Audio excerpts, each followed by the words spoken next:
김종배 시선 집중. 여러분 안녕하십니까? 김종배입니다. 자, 이번 주부터 일요일에 새로운 코너 테마 시사 준비했습니다. 우리 사회의 다양한 현상을 하나의 키워드로 해석해보는 시간인데요. 인문공동체 책 고집의 최준영 이사장 그리고 사회학자 오찬호 작가와 함께 그 첫 순서로 우리 사회를 뒤흔든 무석에 대해서 알아보겠습니다.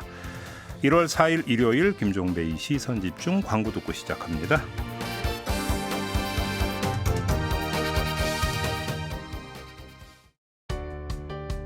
때로는 날카롭게, 때로는 삐딱하게, 그러나 매 순간 섬세하게 시선이 필요한 우리 사회 곳곳을 살펴봅니다. 김종배의 시선집중. 매일 쏟아지는 뉴스, 휴일엔 하나의 테마로 집중합니다. 나무가 아닌 숲을 보는 시선집중 테마 시사.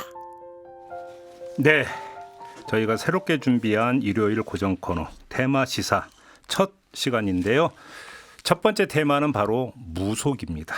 오늘 이거에 대해서 좀 집중적으로 좀 짚어보려고 하는데요. 함께해 주실 두 분 소개해드리겠습니다. 노숙인의 인문학자로 통하는 분인데요. 인문공동체 책 고집의 최준영 이사장 모셨습니다. 어서 오세요. 안녕하세요. 반갑습니다. 네, 반갑습니다. 그리고 사회학자 오찬호 작가 모셨습니다. 어서 오세요. 안녕하십니까? 네, 저희와 함께해 주신 거에 대해서 감사드리고 새해 복 많이 받으시라 이런 말씀도 함께 드리겠습니다. 예, 새해 복 많이 받으십시오. 네. 자, 이제 얘기를 좀 시작을 했으면 좋겠는데 새해 벽두에 가장 많이 하는 게 이제 운세 보는 거잖아요. 그죠? 네. 올해 운세 어떤가? 이제 길흉화복을 한번 좀 이제 짚어보는 사주팔자 따지고 이렇게 하는데 요 얘기부터 좀 한번 시작을 해봤으면 좋겠습니다. 이 운세를 보는 건 언제부터 시작이 됐다고 보면 될까요? 그 유래를 혹시 좀 알 수 있을까요? 뭐 우리나라 같은 경우는 뭐 한 8,000년 전부터 그런 전통이 있었다. 애니메이즘부터 시작해서 출발했다고. 8,000년? 예, 그렇게 얘기도 하기도 하고요. 네. 보통은 명리학이라고 그러죠. 사주팔자를 보는 거는. 근데 명리학이 이제 주역에서 왔다는 설도 있고요. 거꾸로. 주역과 상관없이 명리학의 이제 일부분이 음양오행설이라는 게 이제 그 철학적 깊이는 내려놓고 네. 그 사람들의 어떤 니즈에 맞는 이런 답변들을 해나가면서 인기를 끌기 시작하고 뭐 주역 이전부터 있었다. 네네네 그렇게 얘기를 하는. 저도 이제 주제가 이러다 보니까 좀 찾아봤어요. 네. 찾아봤는데 그런 얘기들이 좀 나오더라고요. 정확히는 않습니다만. 하여튼, 네. 뭐 호모사피엔스가 생각이 많잖아요. 그래서 그 생각 중에 하나가 자신의 운명을 예측하고 자신의 운명을 통제하고 싶은 네. 그 욕망이라고 생각을 합니다. 근데 그 욕망이 이제 어떤 과학적인 발전과 함께 결합이 되어서 네. 그 당시에 존재하는 최고의 어떤 과학적 사고로서 접근을 하려고 했겠죠. 그래서 이제 명리학 이런 거 뭐 지금 뭐 에이 그거 뭐야 그러지만 명리학이 사실상 빅데이터 학문이잖아요. 그렇게 해석을 해야 네, 되나요? 그렇게 하죠. 완전 어떤 데이터를 가지고 와서 네. 그 뭐 오행 이런 거를 옛날 말이다 그러지만 뭐 오행이 뭐 물 뭐 그런 거잖아요. 근데 그 서양에서도 제4원소설이라고 하면서 비슷하게 접근을 하고 있거든요. 그게 점성술로도 나중에 이어지는 것이고. 제5원설은 영화도 있었어요. 네, 밀라 요보비치가 주연. 그래서 네. 이게 결국은 어떤 이제 우리가 지금 알고 있는 뭐 점을 본다, 운세를 파악한다 이런 거는 뭐 어떻게 보면 최근에 만들어진 접근이겠지만 네. 뭔가 새해 첫날에 올해의 운명에 대해서 고민을 하고 그다음에 뭐 차가운 기운을 가진 사람은 조심을 해라. 뜨거운 기운을 가진 사람은 좀 까불지 마라. 뭐 물가 조심해. 예, 혹은 너는 올해가 너하고 맞으니까 자신감을 가져라. 예. 뭐 이런 식 덕담으로 만들어지면서 예. 이런 어떤 상황에 이르는 거죠. 그리고 뭐 저는 그렇습니다. 올해가 또 우리 말의 해잖아요. 제가 또 말띠입니다. 저도 말띠인데. 절대 말띠고. 선생님은? 저도 뭐 호족상 말띠입니다. 그러니까 지금 우리의 해라는 거예요 지금. 그래서 이런 긍정적인 기운에 대해서 네. 누군가는 재미로 듣고 누군가는 심취를 하다 보면 이제 그것을 이용을 해서 좀 더 전문적인 이야기를 하는 사람이 나타나고 그러겠죠. 근데 이제 신년운세 이제 토정비결 얘기도 많이 하잖아요. 우리나라 같은 거. 근데 토정비결의 토정이 호잖아요. 네네. 토정 이지함. 네네. 그럼 이 토장 비결류가 언제부터 등장을 했다고 봐야 될 수 있을까요?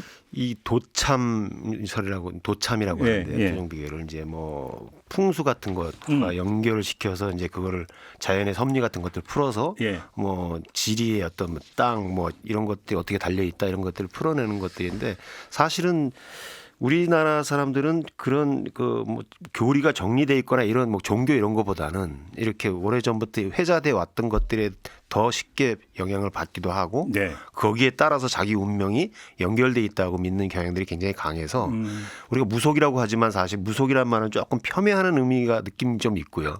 사실 민간신앙이라고 보통 얘기를 하죠. 아, 우리가. 그렇죠, 그렇죠. 예, 민간신앙의 한 부분이라고 할 수 있는데 그것을 우리가 뭐 선생님 말씀 잘해 주셨습니다만은 그 꼭 폄훼하고 나쁘게만 볼 것이 아니라 인간이 자신의 운명에 대해 관심을 갖는 건 너무 당연한 것이기 때문에 그것의 긍정적인 면들이 분명히 있다. 단지 그것이 어떤 특정한 세력이나 뭐 정치 권력 이런 쪽으로 연결됐을 때 이제 부작용이 나오는 거다라고 생각됩니다. 근데 이제 뭐 이제 신년에 이제 뭐 재미로 이제 올해의 운세 이런 것도 보지만 보통 이제 점집을 찾아가는 분들을 보면은 이제 그 입시생을 앞둔 부모님이라든지 그죠? 사업을 앞둔 예비 사장님이라든지 우리 애가 이번에 대학 합격할 수 있을까요? 뭐 이런 거 이제 점치러 가고 이런 거 많잖아요. 네, 그렇습니다. 결국은 그 찾는 심리에는 불안감 이런 게 깔려 있다고 해석을 하면 되는 걸까요? 어떻게 보십니까? 그러니까 우리가 좀 일반적으로는 예. 뭐 불안한 심리를 해소하려고 가고 그다음에 뭐 그 불안 왜 불안하냐?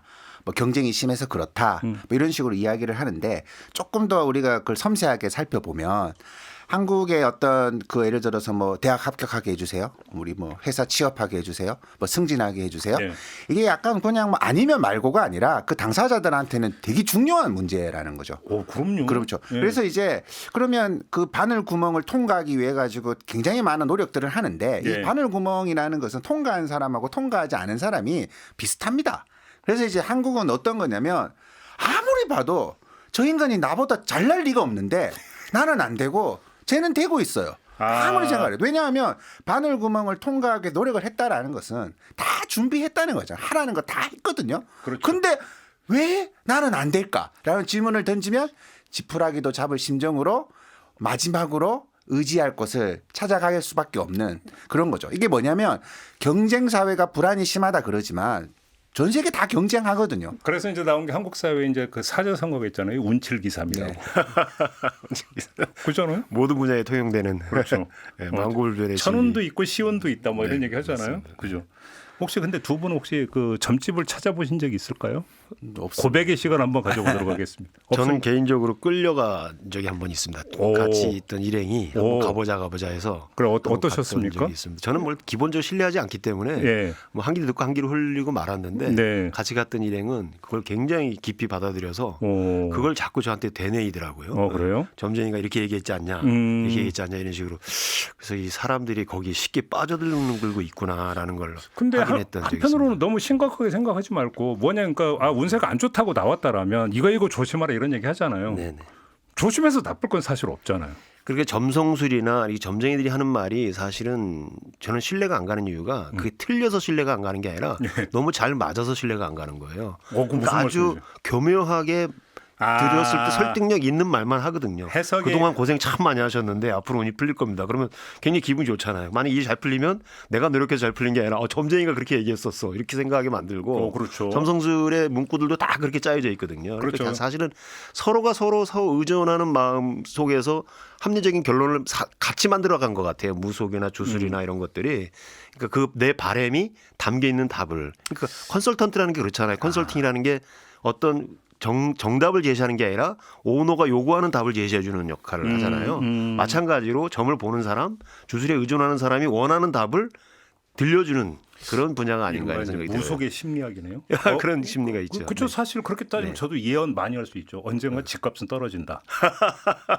그죠? 그런 거죠. 그죠? 예, 그때 가면 저는 맞힌 거잖아요. 그렇죠, 맞습니다. 네. 그렇게 되는 네, 거잖아요. 네.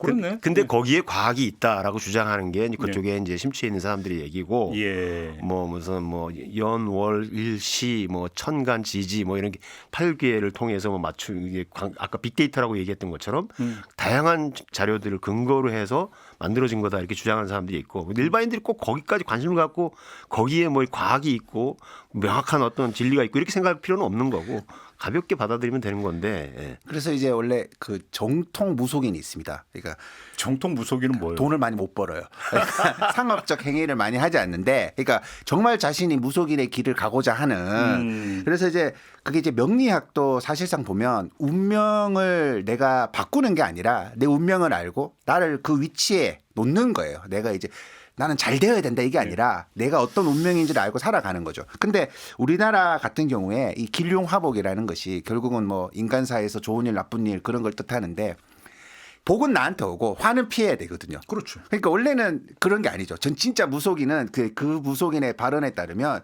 화를 피하게 하는 것은 무속인의 역할이라고 할 수 없다. 그냥 화가 있다라는 걸 알려주는 것이 이제 무속인의 역할인데, 알려주니까 네. 그다음부터 네가 알아서 해라. 돈을 벌려면 해결책을 근데 제시해 주겠다는 걸 명분으로 네. 뭔가 대가를 근데 받는 거죠. 거기서 돈을 벌려면 그 할아버지 묘지가 그렇죠. 이러면 이제 그리고 이제 되기 시작하거든요. 부적을 사야 된다. 네, 이렇게 그렇죠. 가는 거죠. 그렇죠. 그렇게 간다. 네.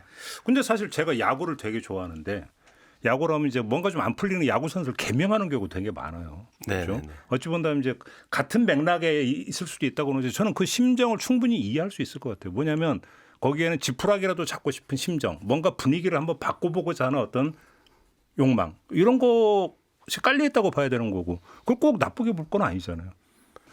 살다 운동 보면- 선수들이 특히 야구뿐만 아니라 루틴을 굉장히 중요하게 여기고 그러니까. 징크스 같은 거 굉장히 신경 그렇죠. 많이 쓰고 그렇죠. 그런 것들을 철저하게 지키면서 한다 그러지 않습니까? 그렇죠. 그러니까 뭐 간절히 어떤 뭔가 내가 변화되고 발전하길 바라는 마음이 그러니까 불안감으로 연결됐던 것들을 해소하기 위해서 네. 다른 곳에서 내가 노력하는 것 플러스 그것만으로는 안 된다. 플러스 알파가 필요하다. 그 알파가 뭐냐면 아까 얘기했던 어떤 징크스를 해소하기 위한 어떤 행동을 한다든지 뭐 이런 것들이고 뭐 심지어는 개명까지 한다고 하는데 그러니까 한국식 네, 사자성어가 다시 나오는 거죠. 운칠기삼.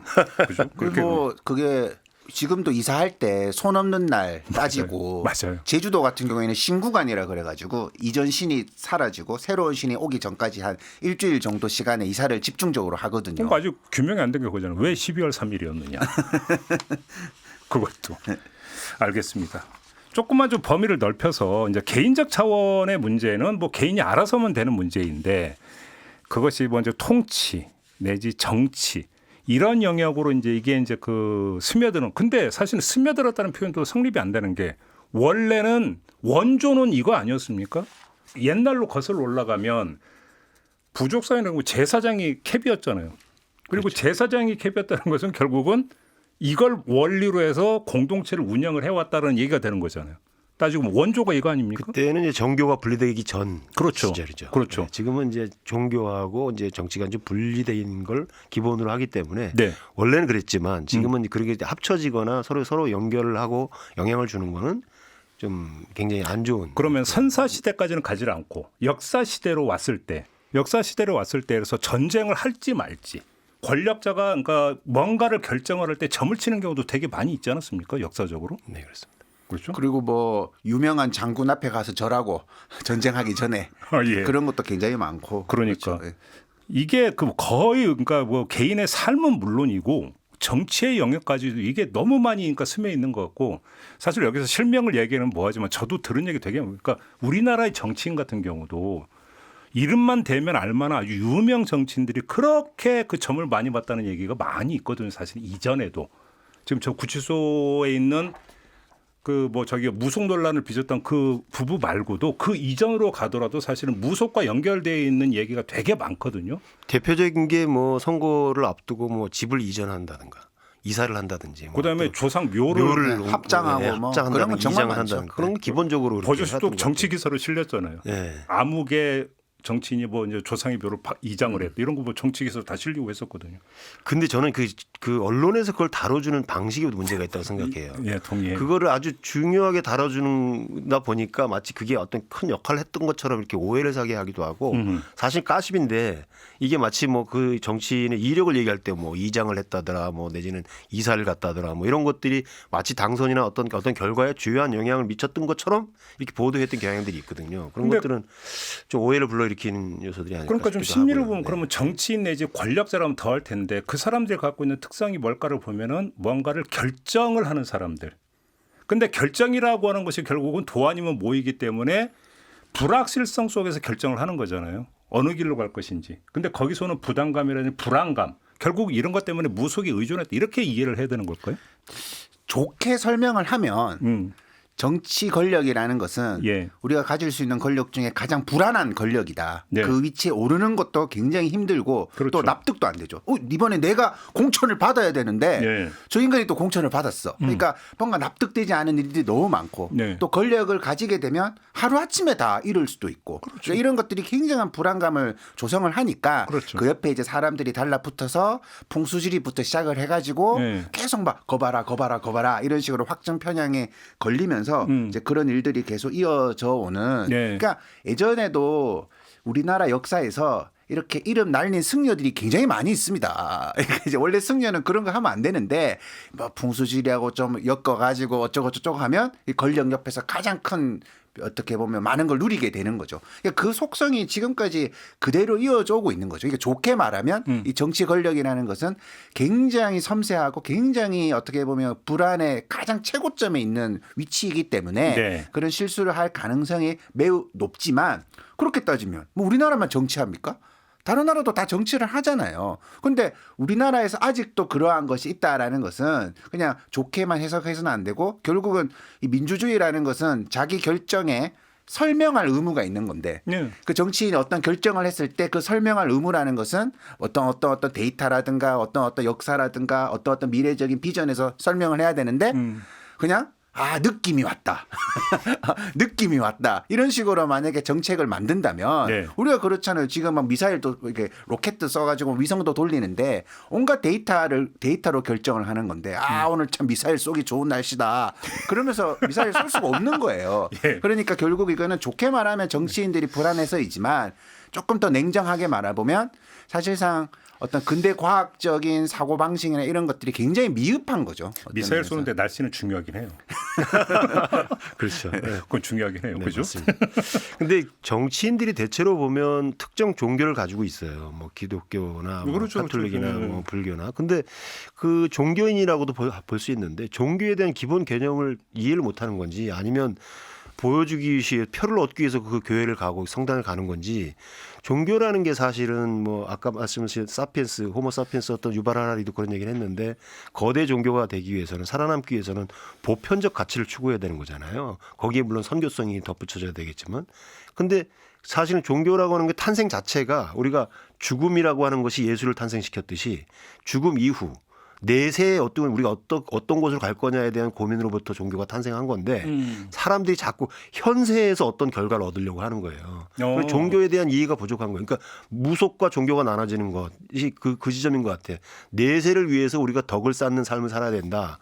예를 들어서 알랭드 보통 같은 경우 그렇게 무신론자를 위한 종교라는 책에서 나는 무신론자지만 신을 믿지 않지만 종교가 갖고 있는 순기능에 대해서는 인정한다. 종교를 가짐으로써 남을 배려할 수도 있고 옆에 사람을 도울 마음도 생기고 마음의 평안도 겸손해지고 오고. 예. 평화로운 마음을 유지하고 그런 거는 인류 발전에 굉장히 종교가 기여했다. 그렇죠. 그런데 그렇게 했던 이유는 뭐냐면 내세 어떤 종교에서 얘기하는 뭐 천당이라든가 뭐 천국이라든가 이런 데를 갈 희망을 가지고 하는 건데 이 무속신앙이나 이런 것들은 자꾸 현세에서 뭔가 이루게 기복성이 굉장히 강화된 거거든요. 예. 기복신앙으로 되면서 신앙이란 말을 붙이기도 참 민망하죠. 그러니까 당장 뭔가를 얻으려고 하는 심리들이 강하다 보니까 종교인인데도 불구하고 비종교적 행태를 보이고 있는 거라고 생각됩니다. 그래서 이제 그 이스라엘의 그 이런 샤머니즘을 한국의 무속과 연결해서 뭐 연구한 학자가 있는데요. 그래요? 이제 그런 분이 이제 한국을 어떤 식으로 분석을 하냐면 이제 이스라엘의 본인의 어떤 상황하고 연결을 시키는 거죠.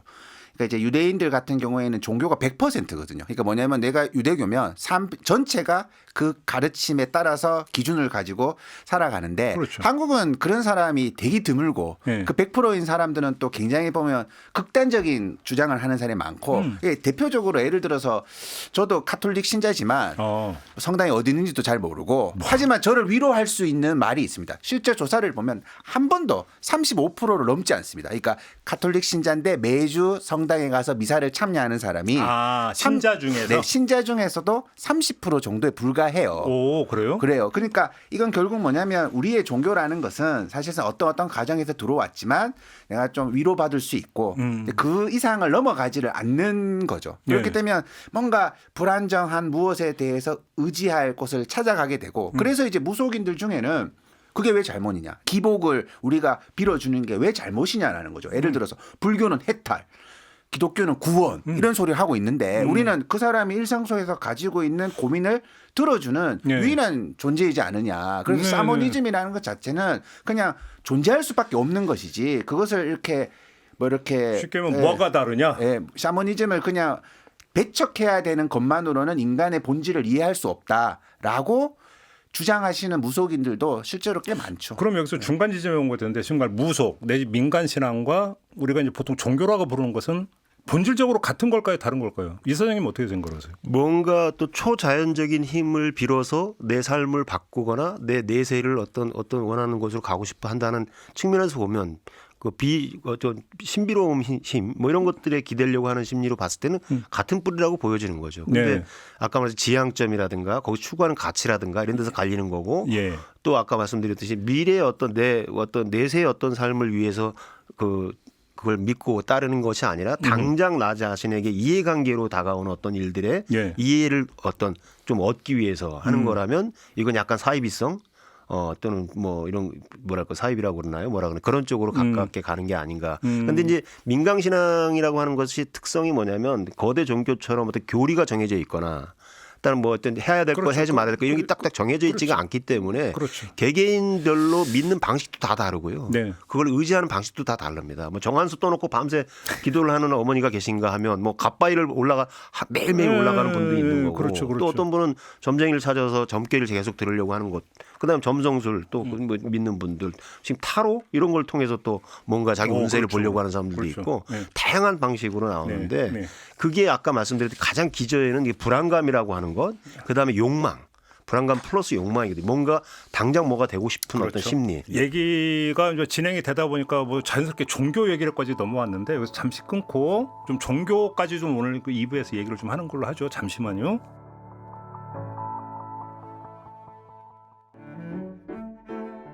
여러분은 지금 시선집중 테마 시사를 듣고 계십니다. 네, 일요일의 새 코너 테마 시사 두 분과 함께하고 있습니다. 인문공동체 책 고집의 최준영 이사장 그리고 사회학자 오찬호 작가와 함께하고 있는데요. 조금 전에 뭐 이야기가 좀 진행이 되다 보니까 자연스럽게 무속에서 시작해서 종교에까지 다다랐는데 조금 전에 우리 이사장님께서 무속과 종교의 공통점을 말씀해 주셨는데 그럼 다른 점은 뭘까요? 다른 점은 예. 뭐 모든 제도화된 종교는 오랜 역사에서 시스템적인 관리를 해왔죠. 그러니까 논란이 있을 때마다 자기들끼리 가장 엄하게 심판을 하고 뭐 네. 이단으로 만들기도 하고 네. 그다음에 교리도 계속 바꾸죠. 뭐 가톨릭 같은 경우에는 바티칸 공회를 통해 가지고 뭐 옛날에는 라틴어로 미사를 하다가 바꾸자. 그다음에 교리도 많이 바뀝니다. 예전에 1960년대 전만 하더라도 교회는 이제 믿지 않는 사람은 지옥 간다라는 거였죠. 근데 이제 야, 그게 말이 되냐. 그런 논의가 나오면서 교회에 다니지 않아도 그 사람의 행동을 통해 가지고 누구든지 천국 갈 수 있다. 뭐 이런 논의로 바뀌고 있거든요. 지하철 타면 불신족 주장하는 사람 계속 있던데. 네. 그러니까 그런 경우에 대해서도 네. 뭐 개신교 시스템 안에서는 문제 제기를 하겠죠. 근데 무속이라는 것은 다 프리랜서거든요.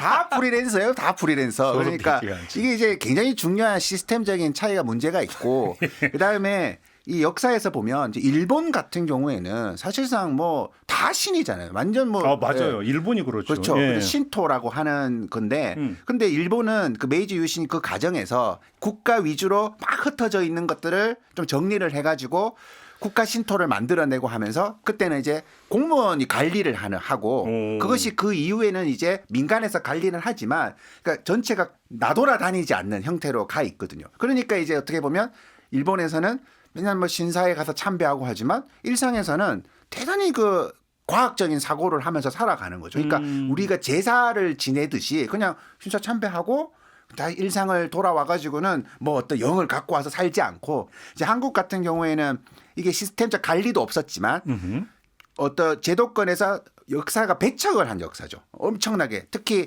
박정희 정권 시절에는 미신 타파 운동이라고 해가지고 우리가 지금 새마을 운동을 하고 있는데 나아가야 되는데 저런 거를 믿고 있느냐라면서 기억난다. 네, 뭐 굉장히 타파를 하고 했던 거죠. 그러니까 이것이 중앙에서 관리될 수 있는 기회를 다 놓쳐버리고 흩어져서 자생하는 거죠. 다 프리랜서가 되어가지고 그러면 나중에는 모을 수가 없습니다. 너무 많아, 너무 많아서 그렇게 된 거죠. 그러니까 지금 그 오찬호 작가가 일본 같은 경우는 일상까지 침투하지 않는다는 말씀을 주셨는데, 근데 우리 같은 경우 오히려 이제 일상에서의 뭔가를 풀기 위해서 찾아가는 경향이 있고, 더 나아가서 일상의 침투가 아니라 정치와 결합하는 현상까지 지금 빚어지고 있는 거잖아요. 그게 근데 무속이든 사실 종교든 맞아요. 사실 그러니까 종교와 정치가 결합하는 현상이 지금 비단 우리나라만이 아니라 미국 같은 경우도 마찬가지로 갈수록 오히려 더 심해지는 양상이 나타나고 있거든요. 이거 왜 그럴까요? 어떻게 진단할 수 있는 걸까요? 그러니까 서구 사회는 이미 오래전부터 종교가 뭐 삶의 아주 주요한 부분을 차지했었고요. 그래서 종교가 득세했던 시대를 우리가 암흑기라고도 얘기하기도 하고, 좀 고대에 비해서 이제 중세라고 하는 그 시기에는 학문이 죽고 뭐 신학이 종교가 모든 걸 지배할 때죠. 그럴 때죠. 이 이성이 회복되고 인간 삶이 다시 복원되면 르네상스 이후 복원되면서 굉장히 발전을 구가해 오다가 결국은 또 서구 사회 그 사상적 뿌리라고 하는 헤브라이즘이라고 하는 그 그리스도교 전통에서 벗어나지 못하기 때문에 그런 것들 뭐 자연스럽게 뭐 현대 사회에 와서 더 역할이 강화되고 그런 측면이 있다고 생각하는데, 사회자님 말씀하셨던 것처럼 개개인들이 민간 신앙을 믿고 무속을 뭐 의존하는 거야 뭐 큰 문제가 되겠습니까? 각자 그런 믿으면서도 과학적 사고를 가지고 일을 하는 사람들 많이 있습니다. 자기가 알아서 문제는 이제 그것이 그 사람의 삶이 누군가에게 영향을 주는 위치에 있을 때, 뭐 권력을 잡고 있다든가, 우리나라 얘기하면 대통령이라든가 대통령 부인이라든가 이런 사람들이 거기 지나치게 빠져 있다는 게 문제고, 그러니까 공적 시스템이 붕괴돼 버리는 거예요. 왜곡된 시선만 전달해 주는 사람이 오히려 국민의 삶에 영향을 주는 결정들을 해버리는 거죠. 최순실 사태가 그랬던 거고, 이번에 무슨 법사니 무슨 건진법사 이런 사람들이 그랬던 거고, 그러니까 그 사람의 사고가 누군가에게 영향을 주는 건 그럴 수 있어요. 개인 간의 관계니까. 근데 그게 우리 삶에도 또 영향을 끼치는 일로 발전해 오고, 그래서 공적 시스템이 붕괴가 된 게 문제가 되고, 그리고 스스로가 고립됐는데 고립됐는지 몰라요. 자기들은 정통한 어떤 생각을 가지고 살고 있다라고 믿고 있고요. 그게 우리 삶에 굉장히 큰 악영향을 끼쳐왔기 때문에 그래서 오늘 이 주제를 다루는 것도 아마 그런 이유일 거라고 생각이 되는데요. 그러니까 개인의 자유로서의 어떤 종교적 자유는 존중되어야 되지만 그 어떤 국가의 책임 있는 자리 이런 데 있는 사람이 의사결정을 하거나 할 때는 그 공적 시스템이라고 하는 것을 붕괴시켜서는 절대 안 된다. 뭐 이런 그 경각심 같은 거를 요 근래 많이 느끼고 있는 것 같아요. 그 뭐 종교인들이 발언권이 너무 크다, 세다라는 거죠. 그러니까 자기 혼자 그냥 뭐 이렇게 불평불만하면 되는데 꼭 이제 대통령 선거철이 되면 모든 후보들이 찾아가야 되잖아요. 찾아가서 막 악수하고 그러면 이제 뭐 목사님이 막 뭐 차별금지법 만들면 큰일 난다 그러고 막 예를 들어가지고, 그러니까 대통령이 찾아가고 말을 하게 되니까 그것이 또 언론을 통해서 보도가 되고, 뭔가 이렇게 교회의 관점 혹은 종교의 관점에서 걱정하는 것이 우리 시대의 걱정이 되는 것처럼 악순환을 하는 역사가 굉장히 많고, 그러니까 지금도 보면 무슨 석가탄신일 되면 모든 정치인들이 가가지고 뭐 하고 있고, 뭐 성탄절 부활절 되면 또 어디 성당 가서 다 앉아 있고 뭐 그런 걸 하잖아요. 너무 어색하다. 그러니까 이게 양면이 다 있는 것 같은데, 지금 이제 그 통일교 관련 의혹이 제기되는 걸 보면 거기서 나타나고 있는 양상이 하나가 뭐냐면, 통일교계의 위상 내지 위세를 그러니까 선전하기 위해서 유력 정치인을 어떻게든지 이제 그 좋게 표현해서 초빙 해가지고 사진 찍고 한마디 하게 축사하게 만드는데 거의 뭐 몰두를 하는 이런 현상이 빚어지는 거죠. 이거는 종교가 정치를 이용하는 거잖아요. 정치인을 이용하는 거고.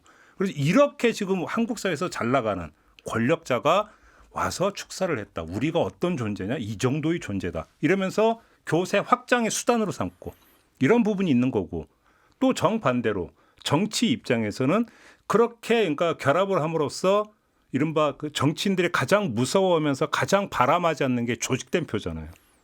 그걸 얻을 수 있다라고 하는 희망을 갖는 거고, 이렇게 서로 기브앤테이크가 이루어지는 거 아닌가요? 그렇죠. 그래서 뭐 그 역사가 통일교의 지금은 뭐 그런 가정이 보이는 거지만 예를 들어서 뭐 개신교 같은 데서 조찬 기도회 이런 거를 그죠. 굉장히 공공연하게 정치인을 불러가지고 했었단 말이죠. 그리고 이제 정치인 입장에서는 만약에 거기에 조금 반대되는 입장을 표현을 했을 때 그게 퍼져나가는 여론이 그냥 이제 뭐 우리 기독교에서는 당신하고 맞지 않습니다. 이게 아니라 그 신자들 사이에서 퍼져나가는 것이 이제 가짜 뉴스가 되어가지고 나중에는 이제 수습이 안 되는 거죠. 그래서 그렇죠. 논란이 일어날 것을 방지하기 위해서라도 시키는 대로 하라는 대로 할 수밖에 없으면서 예. 결국은 다 눈치를 보는 것이 생긴 것처럼 그런 과정에서 통일교에 지금 이런 무슨 뭐 행사가 왜 그렇게 많은지도 모르겠고 그래서 그런 과정이 지금 반복되고 있는 거다 이렇게 볼 수 있죠. 통일교는 사실은 종교 단체로서의 뭐 이렇게 정체성도 있지만 사업체를 운영하는 쪽에 더 신경을 많이 쓰는 교단. 그러니까 뭐 신도수에 비해서 사업체가 훨씬 더 많고 미국이나 이런 데서 뭐 일본 네네네. 이런 데서 굉장히 많은 수익을 올리는 기업 이미지가 굉장히 강해서 그러니까 종교적 신념을 관철하기 위해서 정치인한테 접근하는 게 아니라 사업적 성패를 위해서 정치에 접근하는 뭐 이런 형태로 이제 얘기가 많이 되기도 하더라고요. 그러니까 정치의 이용이라는 게 교리의 확장 뭐 이런 게 아니라 비즈니스. 그렇죠. 예, 이렇게 맞습니다. 되어버리는. 네네. 특히 통일교가 그런 경우가 많고 예. 우리나라의 불문율처럼 회자되는 얘기 중에 이런 얘기가 있어요. 우리나라에서 대통령 되려면 주차 관리를 잘해야 된다. 대형 교회 주차 관리요원으로 활동을 했던 사람이 뭐 나중에 대통령이 됐기 때문에 뭐 대통령뿐만 아니라 시장이 되거나 선거에 나가서 이기려면 대형 교회에 일단 들어가서 주차 관리요원 같은 걸 잘해야 된다 이런 예. 얘기도 있고 한국 사회에서 무슨 좀 사업을 하려고 하는 사람들은 여의도에 있는 어떤 교회를 다니거나 네. 특정 강남에 있는 대형 교회를 다니지 않으면 그 사람은 사업에 성공하기 힘들다. 거기 교회 가면 뭐 몇만 명 우리 단일 교회 신도수가 우리나라가 탑 10에 한 몇 개가 들어가 있다 그러잖아요. 전 세계에서. 근데 굉장히 많은 신도들이 있고 그 사람들과의 이제 랍보가 형성되면서 그 속에 서로 이해관계가 맞는 사람들끼리 연결해서 그러니까 목사님이나 어떤 신앙인들이 교리를 전파하는 사람이기 전에 신도들의 어떤 사업이나 이런 것들 주선해주고 서로 연결해주는 그런 역할을 하는 경우가 더 많이 있다 이런 얘기도 하고 그러니까 일상 속에 너무 깊숙이 많이 들어와 있고 그런 것들이 현실적으로 많이 회자가 되고 있는데 뭐 그 속에서 옥석을 가려야 되겠죠. 긍정적인 면도 분명히 있을 그렇죠. 거고요. 예, 그로 예. 인해서 뭐 봉사활동을 한다든지 이런 것들도 많이 있으니까. 근데 그것이 아까 말씀드린 정치 권력하고 연결되거나 특히 정당의 어떤 정당 뭐 의원으로 가입을 한다든가 집단적으로 가입을 한다든가 이런 것들은 굉장히 우리가 경계해야 될 것들. 아까 좀 전에 얘기했던 것과 다른 차원의 문제가 아닐까 하는 생각을 해봅니다. 그러니까 종교라고 하면 어두운 곳을 보고 밑을 보는 게 아니라 양지를 보고 위를 보려고 하는 최근의 현상이 네. 이건 좀 아니지 않느냐 이런 얘기를 좀 할 수밖에 없을 것 같은데 근데 혹시 한국의 어떤 종교 단체가 다른 나라하고 비교할 때 갖는 독특한 점이라든지 특성 이런 게 있어요? 어떻게 보십니까? 아니 뭐 우리나라 어떤 외국인이 서울에 와가지고 이렇게 서울을 보니 야경을 보니까 교회 십자가가 너무 많은 걸 보고 왜 이렇게 무덤이 많냐고 말을 했을 정도로 사실상 무속과 종교를 시스템적 차이로 비교할 수는 있지만 과연 종교에 기복신앙이라는 게 없느냐 거의 기복신앙으로 다 돌아가는 거죠. 그런데 이제 한국 사회는 빌 게 많은 거죠. 역설적으로. 뭐 애들 알아서 큰다 이런 생각을 하면 큰일 나거든요. 뭐 공부도 잘해야 되고 대학도 가야 되고 네. 뭐 애인도 잘 만나야 되고 결혼도 잘해야 되고 승진도 해야 되고 또 퇴직하면 또 먹고 살아야 되고 그러니까 한국 사회 그런 현상이 굉장히 기복할 리스트를 어마어마하게 뽑아 놓은 거죠. 그래서 제가 보통 어떤 얘기를 하냐면 한국인들이 기도하는 목록이 200개라면 다른 나라 가보면 한 100개는 이걸 왜 기도를 해? 신이 왜 수능 시험에 개입을 하냐고 뭐 이런 거죠. 이렇게 이런 식으로 이제 목록이 사라지면 기복의 성격이 상대적으로 강하다. 한국이. 그러면 이제 기복성이 강하고 또 그다음에 우리가 북한 권력 세습한다고 욕하면서 교회가 그 세습을 하고 뭐 그리고 단일 교회가 지나치게 신도수를 많이 모아놓으려고 경쟁을 하고 네. 뭐 이런 것들이 한국 교회의 특성이 아닐까 싶습니다. 계속 죄송합니다. 아니 그래서 그 말씀 주신 것처럼 방공이라는 것도 우리 굉장히 어떻게 보면 중요한 교회 성경 중에 하나였고 그래서 이제 결국은 기복할 게 많은데 더 재밌는 거는 점집도 강남에 가야지 강남 뷔페 신화가 있습니다. 점집도 강남에 차려야지. 왜냐하면 이 불안을 가진 사람이 그 급이 다른 거예요. 그냥 나 좀 잘 되게 해주세요 이게 아니라 내가 지금 100억을 넣었거든요. 뭐 이런 거죠. 그러면 이제 복비의 규모가 올라가고 그래서 대형 교회는 또 그런 맥락이 있는 거죠. 뭔가 한국 사회는 한탕주의도 너무 많고 하니까 그런 것들이 다 종교로 연결이 되어가지고 네. 그러니까 빌 게 너무 많다 한국 사회는. 이 점은 어떻게 보세요? 이제 그 이재명 대통령이 여러 차례에 걸쳐서 정치에 개입한 종교 단체의 문제를 제기를 했고 해산 가능성도 한번 법적으로 검토해보라고 지시까지 내렸는데 이 접근법은 어떻게 평가하십니까? 그러니까 정치에 악영향을 끼치고 있는 현상들에 대한 그 우려를 표명하신 거라고 생각되고요. 네네네.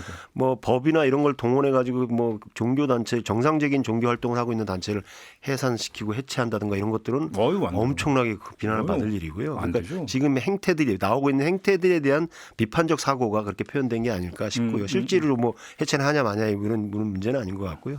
지금 아까 말씀드렸던 통일교뿐만 아니라 신천지 등 또 우리가 코로나 시기에 그 얼마나 많은 폐해가 많이 있었습니까? 그러니까 이런 폐해를 좀 그만했으면 좋겠다. 네. 이런 경고성 발언이 아닐까라는 생각이 듭니다. 근데 좀 뭐 의중은 알겠지만 종교가 해산이 될 수가 없죠.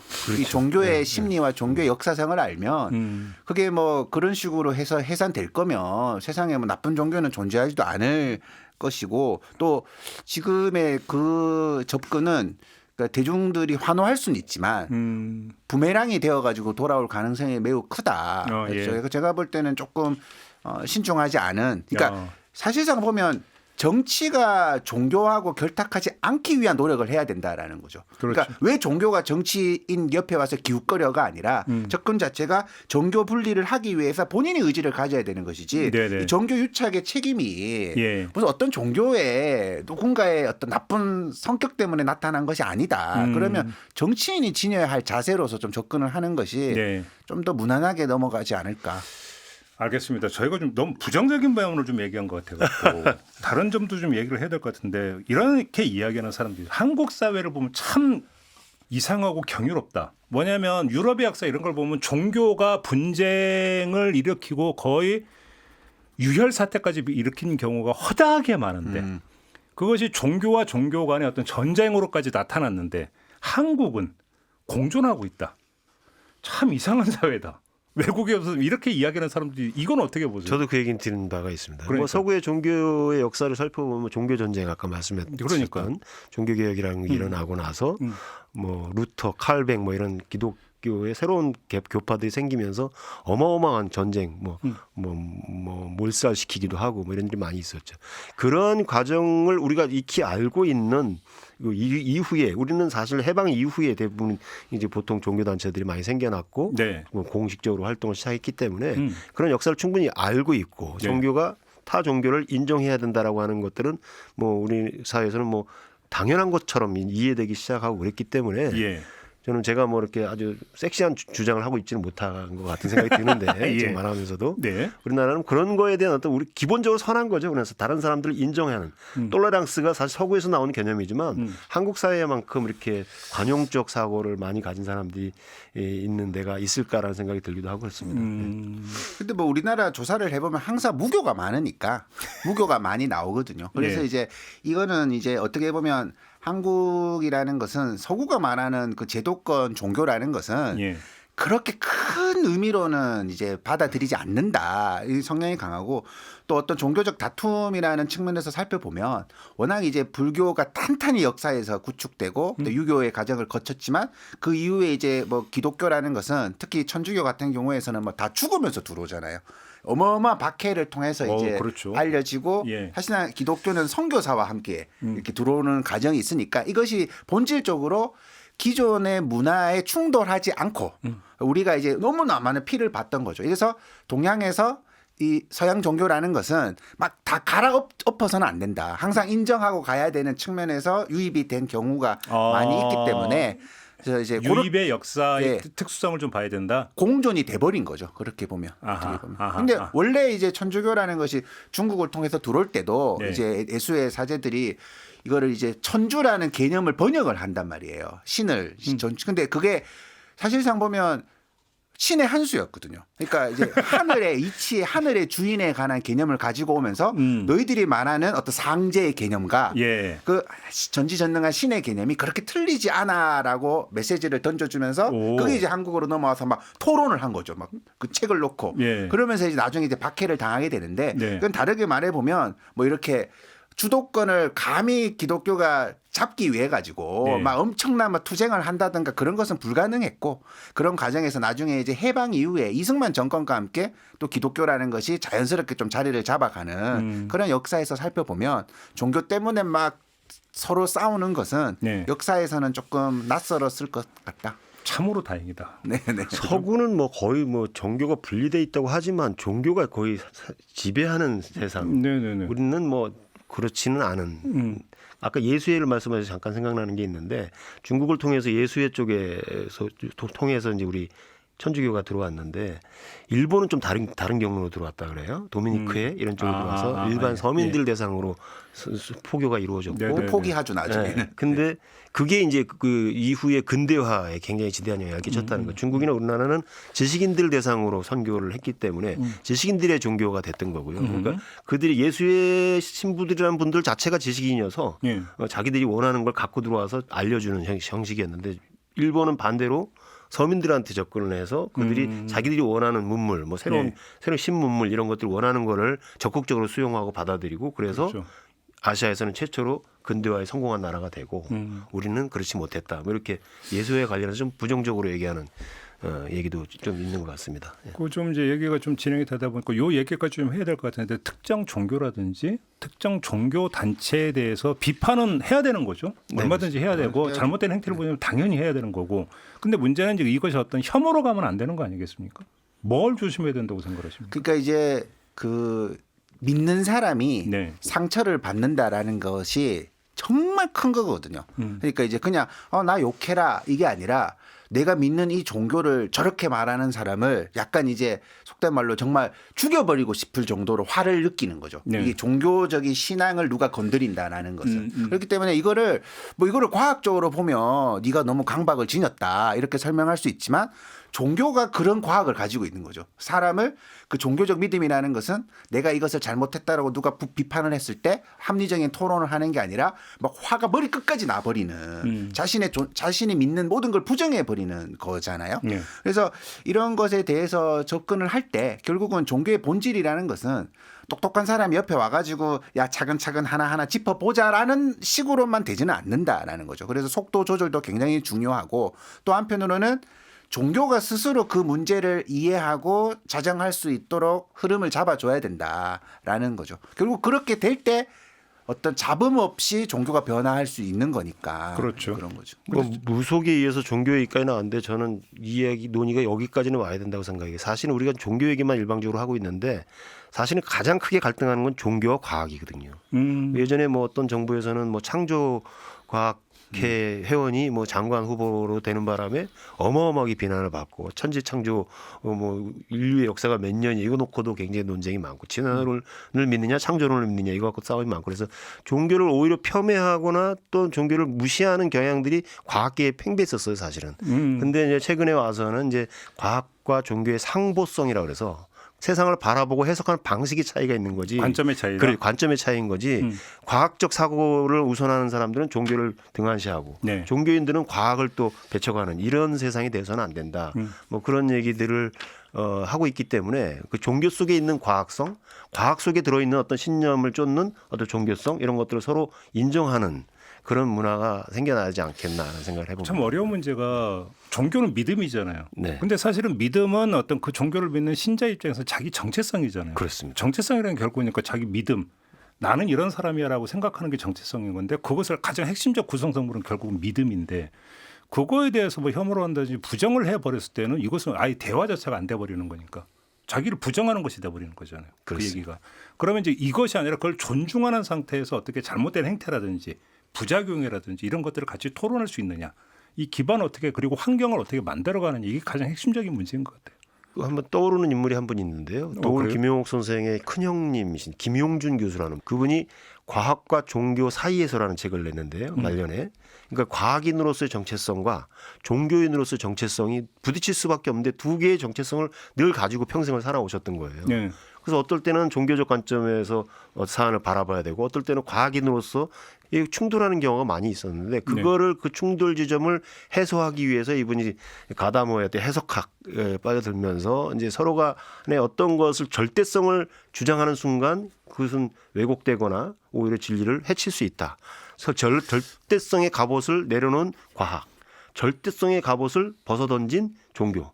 이 두 개의 상보적 관계를 통해서 내가 과학인으로서 또는 종교인으로서의 정체성을 유지할 수 있었다. 합리적으로 이렇게 얘기하는데 이사장님 말씀을 듣다 보니까 해법이 거기에 있는 것 같은데 상보성을 인정을 해야 된다고 그다음에 관점의 차이를 인정을 해야 된다는 얘기는 다른 관점에 따른 자기 영역이 있는 거다는 얘기가 되는 거죠. 그렇습니다. 근데 문제는 자기 영역을 벗어났을 때 그렇죠. 그게 문제가 되는 거잖아요, 사실은. 오늘 논의의 출발도 그것이죠. 바로 그것이잖아요. 맞습니다. 어쩌면 보면 정답은 거기서 이미 좀 나오고 있는 것 같은데. 네, 그렇습니다. 그래서 자기 영역 속에서 자기 관점을 가지고 같이 어떤 소통을 하고 뭔가를 공동체를 만들어가는 것에서 누가 이렇다 저렇다 얘기할 이유가 없는 거죠. 맞습니다. 네. 네, 그래서 이제 무속의 하나 연구 중에 보면 이런 이야기를 많이 해요. 현대인이 자신의 속마음을 풀 곳이 제도적으로 마련되어 있지 않다. 특히 한국 같은 경우에는 더하다라는 거죠. 그리고 속마음을 끄집어내면 불이익이 오는. AI하고 대화인데. 맞아요. 그래서 찾아가서 네. 그 심리적인 위로를 받는 그런 거에 대한 분석도 굉장히 많고 왜 빠져드냐고 물으니까 그래도 무속은 절대 권력을 막 주장하지 않는데요. 뭐 그냥 또 자기의 가치관만 얘기하지 뭐 세상을 우리는 이렇게 만들었다 이렇게 말하지 않는데요. 아까도 언급했던 알랭드 보통이라는 친구는 무신론자인데 무신론자를 위한 무신론자들이 모여서 기도할 수 있는 전당을 만들어야 된다. 그래서 모금 운동을 했는데 실제로 모금액이 다 모였어요. 그래서 런던에다가 네. 그러니까 신을 믿는 종교를 가진 사람들이 아니라 종교가 없는 사람들이 자신의 무언가를 위해서 우리 기복성이라는 거 얘기했던 거 무속처럼 가서 기도할 수 있는 공간을 만들자. 아주 독특한 주장을 폈던 경우도 있습니다. 알겠습니다. 자신의 마음을 어딘가에서 얘기하고 싶은 마음. 오늘 첫 시간은 좀 이렇게 마무리해야 되는데 어떻게 두 분 하실만 하셨습니까? 오늘 첫 시간이었는데. 저는 뭐 너무 엉망으로 말을 한 것 같아서. 무슨 말씀을요? 네, 아주 활기차고 그러니까 재미있었습니다. 두 분 말씀 잘 들었고요. 다음 주를 기약을 하겠습니다. 고맙습니다. 감사합니다. 네, 지금까지 최준영 이사장 그리고 오찬호 작가 두 분과 함께했습니다. 네, 시선 집중 오늘 준비한 이야기는 여기까지입니다. 물러가고요. 내일 아침에 다시 인사드리겠습니다. 고맙습니다.